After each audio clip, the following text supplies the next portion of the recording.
to use the latest KGB invention, a spray gun that fired poisoned gas. Stashinsky's first target was exiled politician Lev Rebet. Rebet was a Ukrainian nationalist, flag burner, dissident, and enemy of the Soviet secret police. Stashinsky tracked Rebet down to Munich, a known rendezvous point for Ukrainian exiles. Concealing the gun inside a folded newspaper, he waited for his moment. In a busy street, he directed the gun towards his victim's face and detonated the firing cap, rupturing an ampoule of acid that vaporized into poisonous gas. The gas killed within 90 seconds and left Rebet looking as if he'd died from a heart attack. Stashinsky dropped the gun in a nearby canal, walked back to his hotel and awaited orders for his next kill. Stefan Bandera had been a heroic Soviet general in World War II, but was now leader of the Organization of Ukrainian Nationalists, another anti-Soviet activist the KGB decided they could do without. In October 1959, Stashinsky received a phone call with the details of his next hit. Bandera also lived in Munich, and he was to be killed with a similar gas gun. Outside his apartment, as Bandera returned from a shopping trip, Stashinsky struck again. This time, the gun sprayed 2 types of gas, but death was not immediate. Bandera died on the way to hospital, and the cause of death was correctly identified as cyanide poisoning. That was enough for the Cold War Terminator. He wanted out of the killing game. He married, and the couple defected to US officials in Berlin in 1961. He served a short prison sentence for his murders, but was released in 1966. He never killed again. Michael Smith is one of the country's leading experts in codes and ciphers. He served in the Army Intelligence Corps for over 9 years and is now the defence correspondent for the Daily Telegraph. I met up with him to find out more about code breaking. So what characteristics would you say you needed to be a good code breaker? Well, I think you need to be someone who's good at crosswords or jigsaw puzzles. It's that sort of mind that you've got to have. You've got to have this mind where you're looking at various things and you can't see the whole picture. You can see little bits of it all over the place, and you're filling in, if you like, those pieces of the jigsaw. So how do you become a code breaker? Where are code breakers recruited? Well, I joined the army, of course, and transferred later into the Intelligence Corps. You can actually join the Intelligence Corps from scratch, but GCHQ now openly advertise for people, and they advertised recently on the internet and put a little competition up there. As a code breaker, do you understand the context and why you're breaking the codes that you have to break? Because presumably that would make your job a lot easier because, you know, an element of guesswork could be put into play. On occasion, yes, but generally speaking, no. And that's really an intelligence thing. It's security. It's about security. Everyone works in this little package, where an envelope of their own, where they're kept in isolation from other sources of intelligence. So what codes are we actually breaking now? What's GCHQ up to at the moment? Terrorism is a big thing at the moment, obviously, but we break codes and ciphers for anything at all that we need to know the information on. And that can range from economic intelligence through terrorism, through crime. Organised crime is a very, very big thing at the moment. And right up to the traditional things like diplomatic codes and ciphers. So are we cracking French codes, American codes, you know, essentially our allies' codes? In the past, we've certainly broken the codes and ciphers of our allies, and indeed, when we were negotiating entry into the common market, EU as it is now, we were listening to the messages that the various people in the various delegations, so we knew what the French delegation were going to say, and we could counter it. Now back to the code breaking exercise. Julian and Lorna have had to break 3 different codes to work out the rotor settings on the Enigma machine. Okay, so you've got the 3rd setting, number 11. Right. Okay, so the machine is correctly set up now. If you type in the encrypted message, you should get out the original message, so type away. Go for it. Y. A. M. C. W. T. Q. I. T. O. K. N. I. T.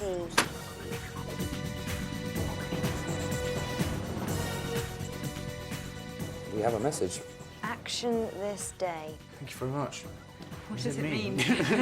This goes back to the Second World War. The British code breakers were cracking the Enigma. They worked at a place called Bletchley Park, about 60 miles or so north of London.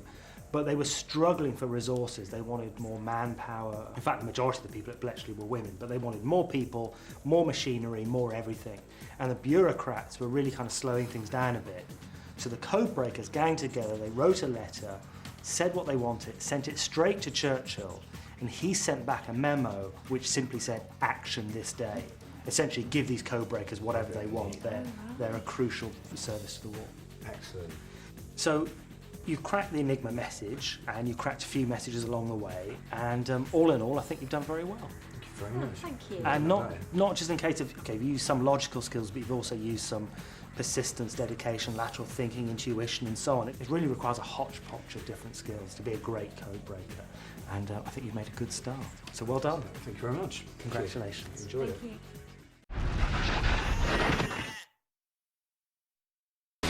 Are you two a couple? No. This is going to be so much fun. The UK premiere of Grey's Anatomy Series 4 starts Thursday at 10 on Living.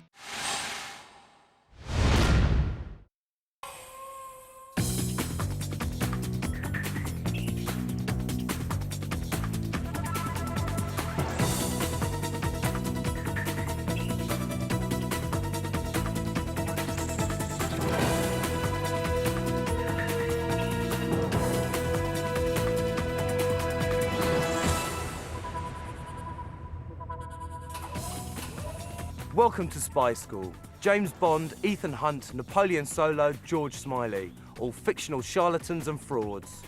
This is your gateway to the real spying game as we reveal the facts about the intelligence services as told to us by the people who used to work for them. And it all goes on under my watchful eye. My name's David Shaler. I used to work for British intelligence. Coming up, Lorna and Julian investigate the art of bugging with a masterclass in electronic surveillance. Disgraced MI6 officer Richard Tomlinson reveals more details of his life as a Secret Service agent, and World War II espionage tactics with the Special Operations Executive. Every spy worth his salt needs a thorough knowledge of electronic surveillance, and that's what we'll be looking into now. For example, the telephone is an essential part of modern-day communication, but with the right gadgets, phones are open to serious exploitation. If someone has valuable information buried in their computer, how can I access it? And what means of tapping into communications are commonly used by intelligence officers today? Our eavesdropping expert is Peter Jenkins, who runs his own investigation agency. Having written the book Covert Surveillance, he is the best in the business. Okay guys, what we're going to cover first is some video. Various types of cameras we can use. Use a camera such as this, and in the past we've actually buried these into a wall. This is quite large, we can go smaller yet and use a camera that size. It's a pinhole lens and it's colour. Have you actually used that? We actually installed that inside a telephone where a lady was getting hate mail dropped on her desk. We actually caught the person on film dropping the letters down. This device is the most straightforward. We'll probably use this on your exercise this afternoon, where you've got a small radio transmitter that's connected to a battery. As soon as we connect that, it's now transmitting. Now, where would you put this? You could put that under a table, you could put it behind something, somewhere that's concealed, obviously, where we can't find it. And that will transmit to a receiver such as this. So you can be a distance away, 100 metres maybe, with a set of headphones on, and you can listen into the conversation that's taking place. This is an off-the-shelf Ericsson 1018 telephone. We can adapt this to be a room bug. We could leave that in this classroom. We could then get on a plane to Washington, pick up the telephone in Washington, and actually listen in to what's being said in this room over the telephone network by calling up this phone. First thing we do is go into the menu setting and turn the ringer off. It has to have the hands-free kit to make it work. When it's in auto answer mode, it rings once and automatically opens up. When we're finished, we just hang up and it closes the phone down. This device, it's a digital recorder. It doesn't record on a tape, it records on a chip inside. It's small and it's discreet. That will easily drop into your shirt pocket. And the audio quality on that is superb. I can put that onto record now, and that's now recording the conversation taking place. Stop it afterwards. And that's now recording the conversation taking place. The beauty about this device is recording information digitally. You can actually download what's on here into a laptop computer. You can save the file and then email it to somebody else on the other side of the world if necessary. This is a telephone transmitter, nice and small. We can attach that inside the telephone, inside the junction box on the wall, or actually even splice it into the telephone line when it leaves the building. If you want to look at that, that will transmit for up to 100, 200 metres or so back to a recorder receiver. Every time you lift up the handset, the wheels start turning, it starts recording. As soon as you put the handset back in its cradle, the tape shuts off, it stops recording, so we're getting pure conversation. This is a telephone device with a telephone bug in there that transmits. All you have to do is install that. And that's the bug now installed and transmitting. All secret agents are taught martial arts to protect themselves while they're out in the field. Now on Spy Hard, Gavin Mulholland, an expert in the combative karate system Goju Ryu, demonstrates the best way to rid yourself of a watchguard. My name is Gavin Mulholland. I've been involved in the martial arts for 34 years and I hold black belts in 4 different combat systems. Okay, removing sentries is a feature that's common to all special forces throughout the world. In common, it has to be done fast and it has to be silent. Extremely dangerous technique. Under no circumstances should anybody attempt to emulate these techniques.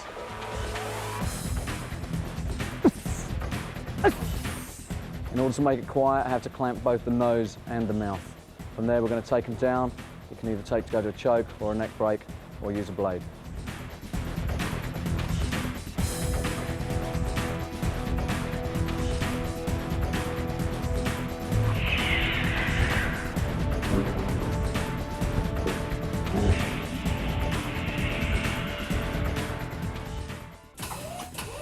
Coming up later in the show, we'll talk to journalist Richard Norton Taylor about Echelon, the most powerful intelligence-gathering organisation in the world.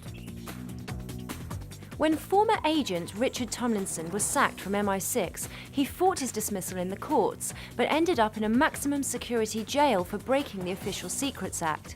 His case prompted headlines all around the world. Here, he discusses the Increment, a branch of MI6. The work in MI6 is not really dangerous at all. In fact, no MI6 officer has ever been killed since the Second World War. That's partly because of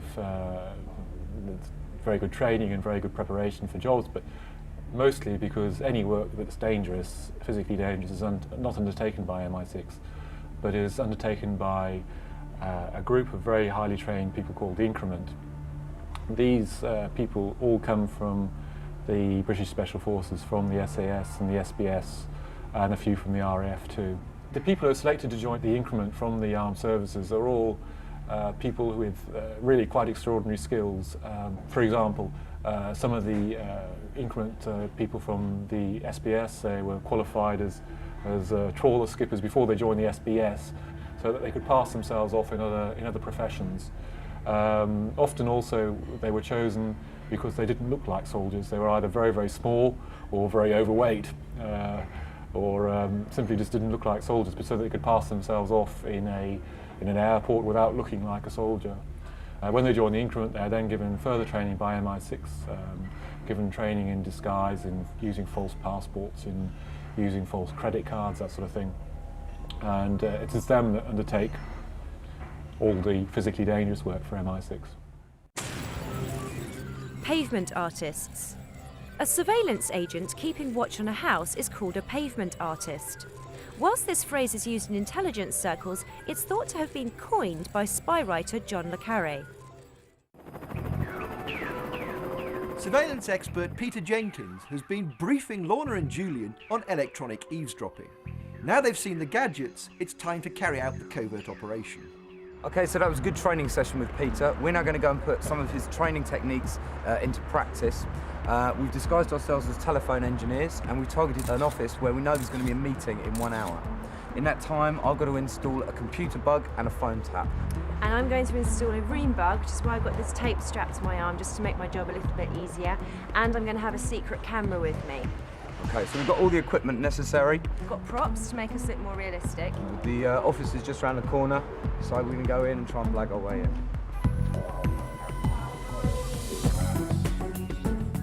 Surveillance expert Peter Jenkins is in the operation van, monitoring proceedings on a wireless closed-circuit system. Okay, they're both sort of casing the place, trying to act naturally, having a good look around. He's got to look underneath another desk, which is good. He hasn't gone directly to the target telephone that he's there to do. That's well done. Yeah, sorry, can I just move you out there, please? Okay, he's got the other telephone, he's got it on his own now, that's good. And he's asked the person at that desk to leave. Okay, he's removing his tools from the box, that's good. And he's also put the lid back on straight away because there's somebody next door to him. We don't want him looking in the box. Julian has come prepared with a pre-bug telephone handset, which he swaps with the existing one. The handset that he's taking off the telephone, he's put it between his knees to shield it from view. He's had a good look about him, nobody's watching him, and he's put the handset back onto the telephone. And he's given it a quick test to make sure the device is working, that's good.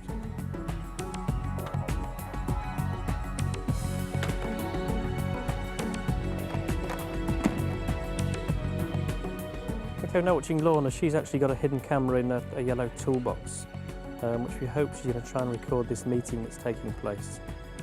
She's lifted the lid up with her back towards the meeting. She's looking about her. She's sighting the camera, which is good. She's making sure it's pointed in the right direction. She's adjusting it, making sure it's all up and running. That's good. She can now then walk away from that and leave the camera to do the work. As long as nobody comes along and touches it, interferes with it, she should be okay. She's now underneath the desk. Rather than just leave the camera and walk away, she's giving herself another activity to be doing where the camera is. That's good. All seems to be going well. We'll find out later in the show whether Julian and Lorna successfully complete the exercise. Coming up in part 2, Shayla reveals the best places to hide your valuables in the home, and we investigate the gunning down of Swedish Prime Minister Olof Palme in the assassination files.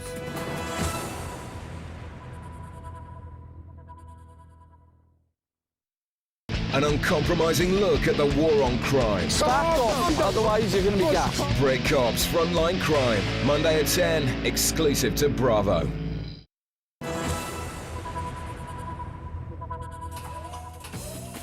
A barrel load of essential espionage still to come on this episode of Spy School. Learn where in the home to hide your secret stash, and we put electronic surveillance techniques to the test. Now a crash course in military tactics with the SOE syllabus. The Special Operations Executive were a group of British secret agents who worked to sabotage Hitler's campaign during World War II. Here, we learn how to move around in formation. Teams of scouts would number between 5 and 8 people. We need to patrol this area because we're going to be using it for an ambush later on.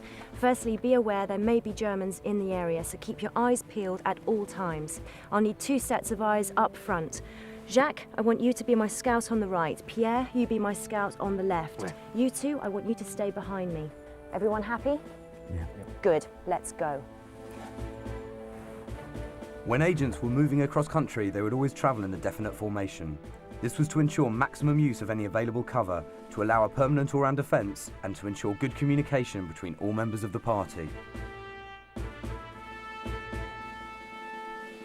Simple as it sounds, the most effective formation was a modified form of single file.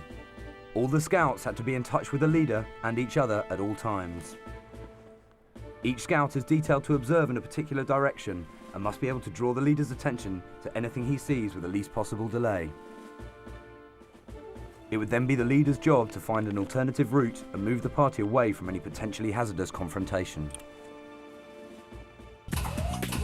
We're talking about hiding things in the home. Remember, this is strictly need to know. There are literally hundreds of places in the home where you can hide secure material. If you have the expertise, you could even create a hidden room. Your choice of hiding place will depend on who you're trying to conceal information from.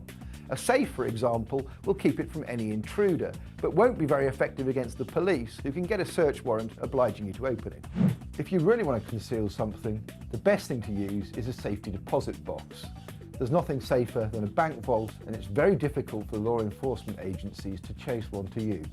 A variety of household objects are hollow or can be hollowed out to conceal small objects, like this lemon for example, or a hollow doorknob. But the most effective is the electricity power point. If you hollow out the wall behind it, put the power point back on and put a plug in it, nobody will think of looking there. One of the best places in the home to hide things is within water pipes like this. In fact, in the early 1990s, the IRA used this technique. The police searched a house, they stripped it of carpets and so on, but they forgot to look at the pipes for several months. And as a result, the people who were arrested were free without charge. Another way is adding a panel or another wall in front of an existing wall. Alternatively, you can use a condiment container. Don't clear out the actual condiment inside. Instead, put your valuable or sensitive material in a plastic bag, then put it inside the container, then hide the container in the back of the fridge. Magpie board. A magpie board is a small pack of objects for aiding escape. A typical magpie board will include wire, knives and keys. More sophisticated packs will have radio transmitters, compasses and Benzedrine tablets. Now it's time for the assassination files. Life as a political leader is tough, as Swedish Prime Minister Olof Palme discovered to his cost in 1986 when he was gunned down in a Stockholm side street. No one has ever been brought to trial for the killing.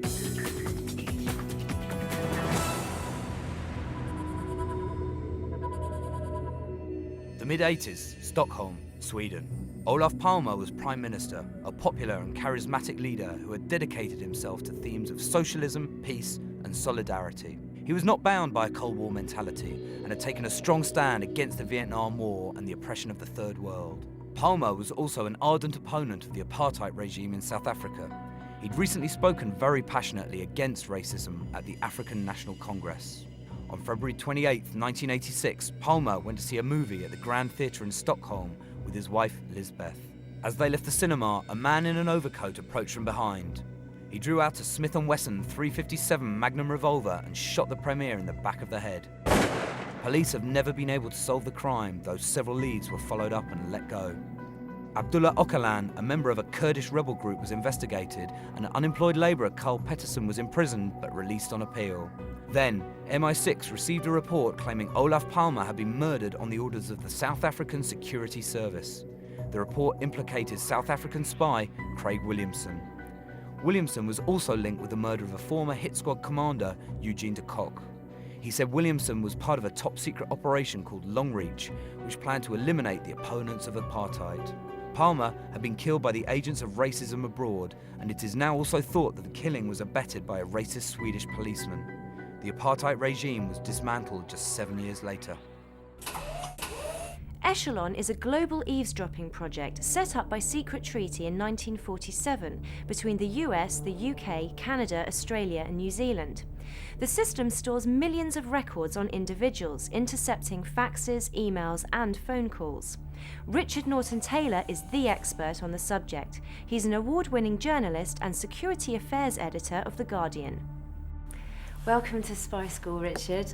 So what is Echelon? Echelon is a worldwide network of eavesdropping stations, really, where the Americans and its close allies, mainly Britain, but also Canadians, Australians, New Zealanders, have ground stations which receive information from satellites up in the sky. The satellites are eavesdropping on conversations, military movements, conversations between commanders, conversations between you and me, for that matter.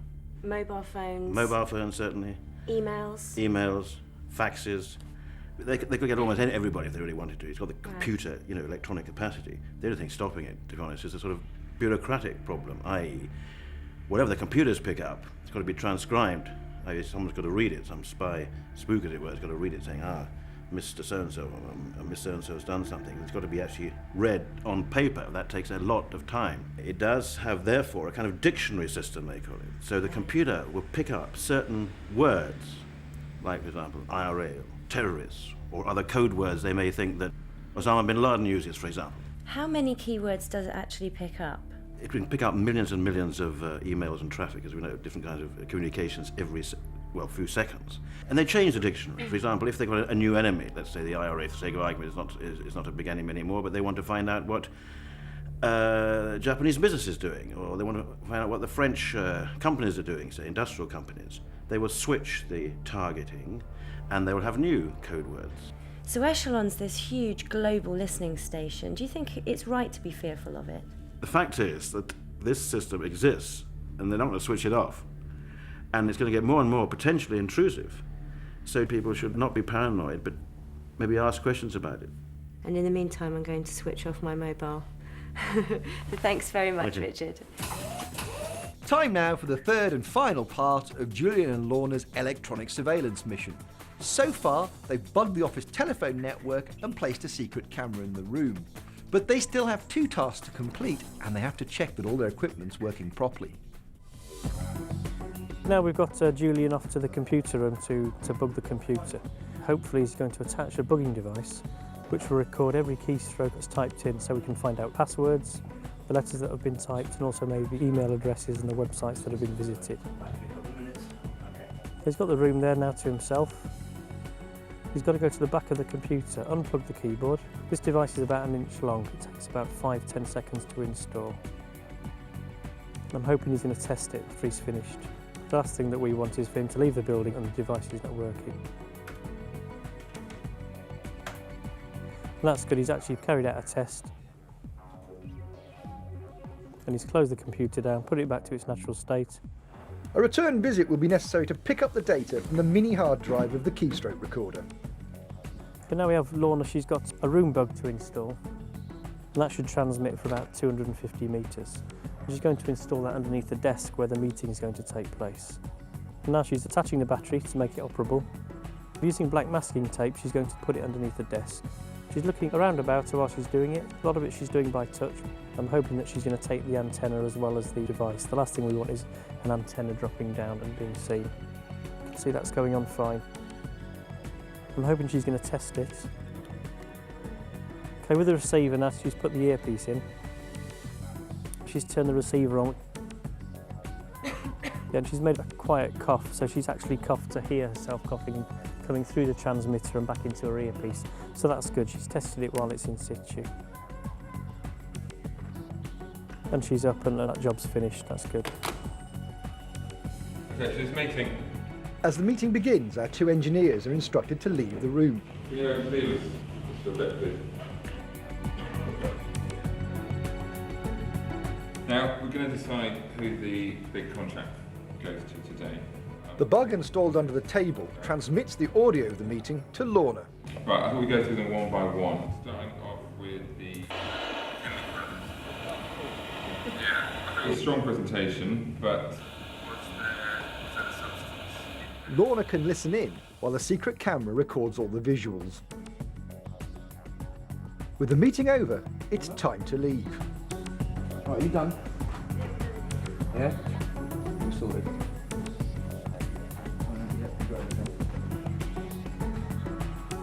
Okay, we've got the pair now leaving the building. I'm hoping now that they're going to test the telephone monitoring equipment.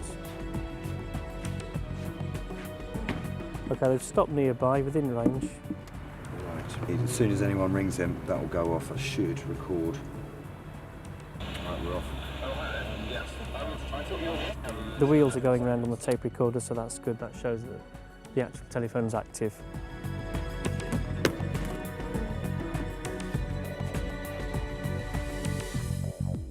Okay, guys, how do you think it went then? Yeah, okay, not too bad. I mean, I think you gave us a lot of help there.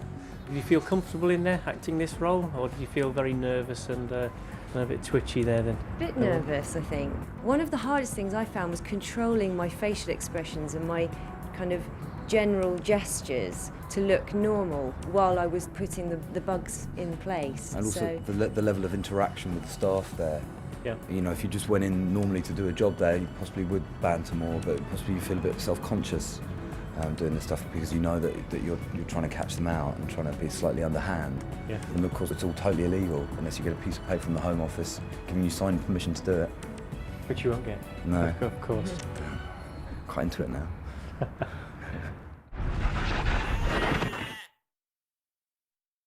Join Kelly Brook and relive the dream. Love that one! Dirty Dancing, the time of your life, starts Wednesday at 9, exclusive to Living.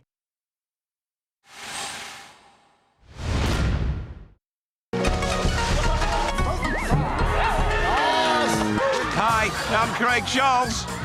I'm going to be your chief cabin attendant on this Oriental flight to fancy. Our in-flight entertainment will be another session of pain-inducing, blood-oozing, unsoothing, game-losing confusion from the masters of game show disasters, our venerable Japanese cousins. To the rear of the cabin, you'll find the emergency exits welded shut. So please put your seats in the upright position. Make sure all your valuables are stowed safely in the overhead lockers or under the seat in front of you. Fasten your seatbelts and sit tight for flight TC666, non-stop to Takeshi's castle.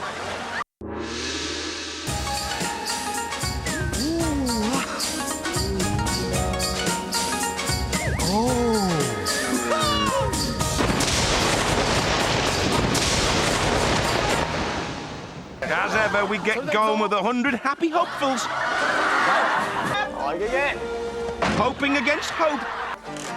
But they manage to bound, bounce, brawl and bump all the way through the countless kick-ass crazy carry-ons to the final showdown. Cue the ladies' favourite. Let's kick off with the slippery wall, the game designed using state-of-the-art architectural techniques to fell those warriors of weaker will and spirit, folks. It's natural selection, gone a bit Pete Song, but look at it, works. The trick here is to get over the wall early doors. If not, it only gets wetter, and well, that just makes it harder. 100 contestants. Only 83 are going through. Some are going to be eliminated at this very early stage. And it might just cheese them off. Some of them have flown all the way from southern Japan.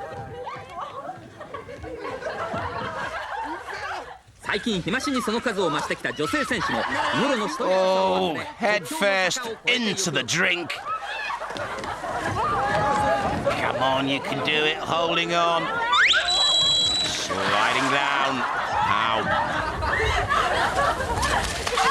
Oh, mud gets everywhere.